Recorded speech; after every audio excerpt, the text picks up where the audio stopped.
We took 1 week off with Trevor Matich, and we've got a ton to talk about. So let's jump right in with ESPN's Trevor Matich. First off, welcome back to the show. Good to see you.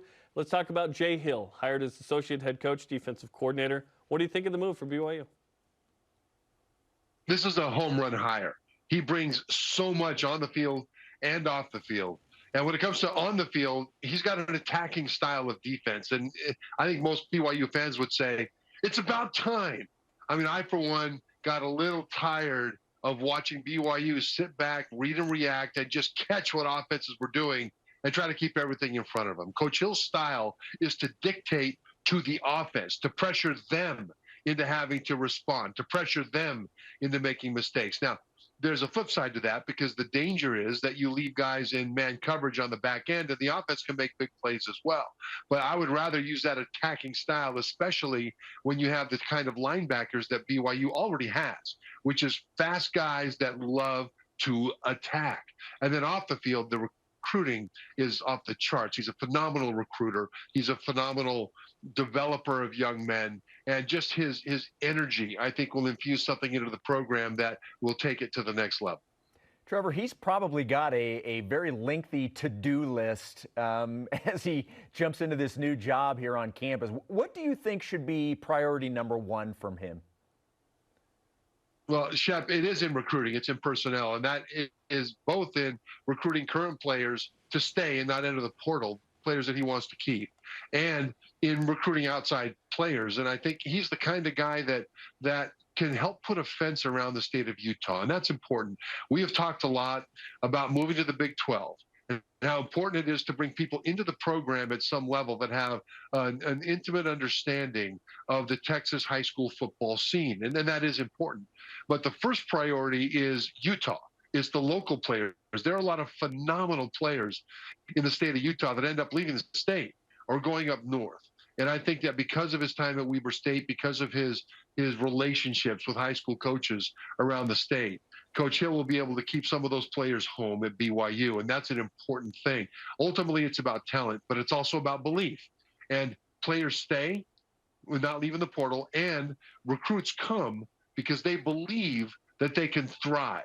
I think because of his track record and because of his charisma, Coach Hill can infuse that kind of belief. And it all comes down to the guys in the room and them believing that they could win, and they can win through aggression. And I love that. And there will always be players leave, regardless of how good the season goes or who the coaches are and how good they are. It just is what it is. And at this point, 7 players have left for BYU, a few notable ones in Keenan Peely, as we mentioned in headlines. What do you think of what's going on with the portal in BYU right now? You know, every team has this happen to them. And for BYU, I think it's important to look at why some of the players may have left. I mean, Tate Romney, linebacker, went to Arizona State. That's closer to home for him. And if that's the main reason, I can't blame him for that. Keenan Peely does surprise me, because he's exactly the kind of linebacker that thrives in the new system that the Cougars will be running, that the attacking, the downhill, the multiple looks for the quarterback, the dictating. And that kind of scheme is something that he would excel in. So the fact that he's leaving, I mean, I don't know why he's leaving. There may be some personal issue. It may be something to do with NIL. And these are all things that I think are important to understand on an individual basis before we say, yeah, this is good, or, oh, this is bad for BYU. I don't know the answers to that. What I do know is that what they're creating now is something that players will want to be in. Well, and like you just said, look, right now the focus is on the guys that are entering the transfer portal to leave BYU. Obviously, BYU is going to be using the transfer portal to bring guys in as well. What positions do you think should be top priority for the Cougar coaches as they go into the portal to look for players? Well, assuming that Jaron Hall goes to the NFL, they'll need to look for an elite quarterback. But if you are a quarterback in the portal looking for a place to go, what features do you want to have? Well, you want to have a place that has a track record of getting guys drafted into the NFL. BYU has that recently. And you want a place where the offensive line can protect you. BYU on paper certainly has an experienced, talented offensive line coming back, even if they lose a couple of guys to the NFL. They've got a young, dynamic group of wide receivers and some outstanding prospects at running back. And if you're a quarterback in the portal, you're thinking, man, I could parachute into this thing and have success right away. So that's one thing. Another thing is maybe more backup quarterbacks to add to the competition to the room if Jaron Hall does decide that he wants to stay. And then there's disruptors on defense, because with this new style that they're playing, they need guys that can get upfield into the backfield and mess with the quarterback even if they don't sack him. Make him uncomfortable. Stop running backs in the backfield before they get started. That's important as well. And if I'm one of those guys in the portal, I'm looking at BYU as now a place that I can go and have my skills as a disruptor be maximized. Same way for cover guys on the back end, because this scheme will require multiple guys who can lock down one-on-one. And BYU, I think, is going to go towards where other teams have gone, which is taller, lankier, longer corners that can cover. And if I'm one of those guys, I look at BYU as a place that I can go in and thrive and showcase my talents because of the way the scheme will be going forward. And so when you talk about quarterback, disruptors up front, and cover guys on the back end, I think BYU has a very clear path towards what they might be looking for first in the transfer portal. And we saw one of those on display in the NFL last night, Michael Davis with the Chargers getting some props from Chris Collinsworth on Sunday Night Football.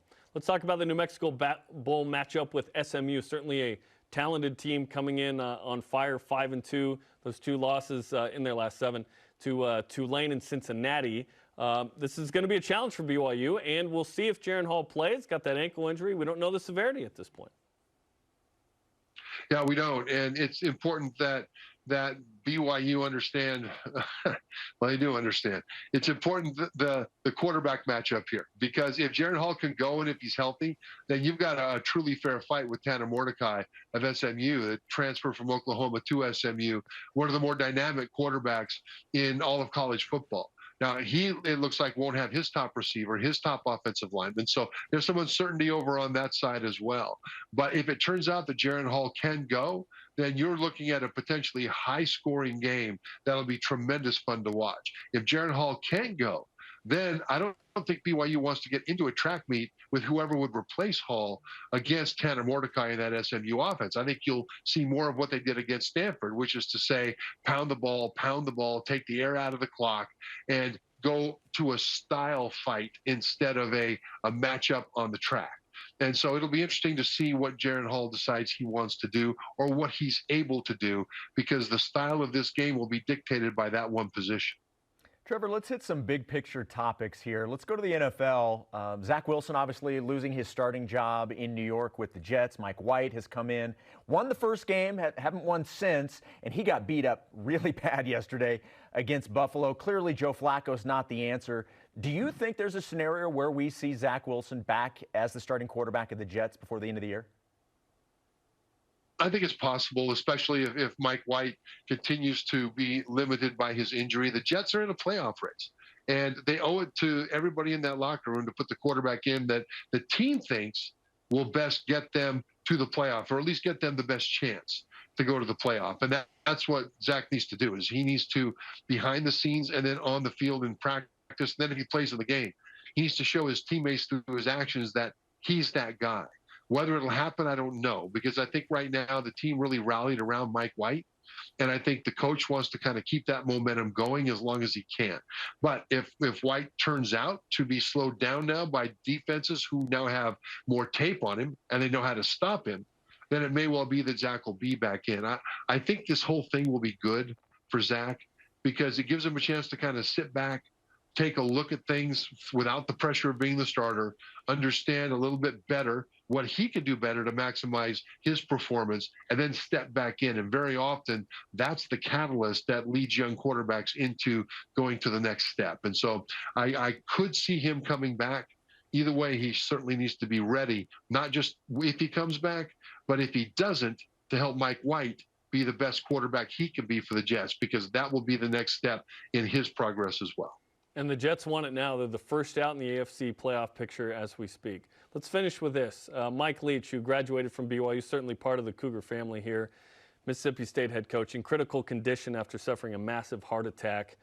Certainly we hope for a speedy recovery and hope that all goes well with Mike.